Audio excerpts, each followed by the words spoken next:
The monthly log is one of the 5 core bullet journal collections, and its purpose is to capture the events and tasks that we have for any specific month. This is typically set up in your journal after the future log, sometimes after custom collections that you might want to include to personalize your journal. When setting up the style of monthly log recommended by writer Carol, we can really think about this as 2 halves. On the left-hand side of the spread, we have a timeline section, which is set up by writing in the header for the page, which is the month's name, and then the numbers for the days of the month down the left-hand side. Next to that number, we can write the initial for the day of the week that each day falls on. The next part of the setup is to deal with the right-hand side of the spread. This is going to be for a monthly task list. You can either just write in the month name as the header, or you can do as I've done here, which is the month name followed by the word tasks. An additional element that you can put on your monthly log is using horizontal lines to divide the weeks. For me, because I consider my weeks to start on a Monday, I just put a horizontal line between any of the 2 days that have S and M initials. In terms of how this collection actually gets used,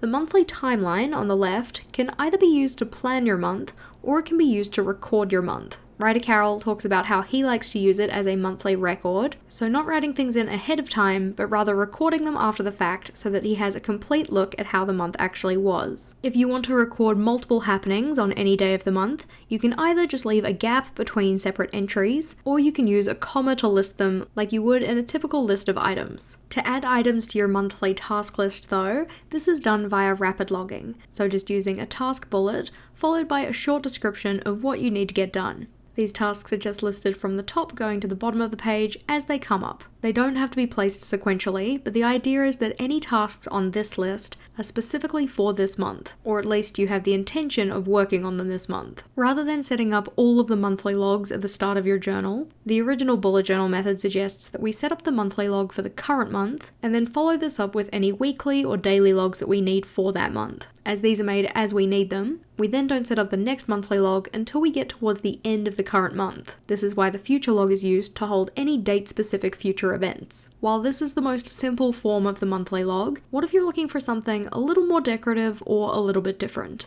We do have a separate video that looks at over 20 different style ideas, so if you're looking for inspiration, click or tap on that one and I'll see you over there.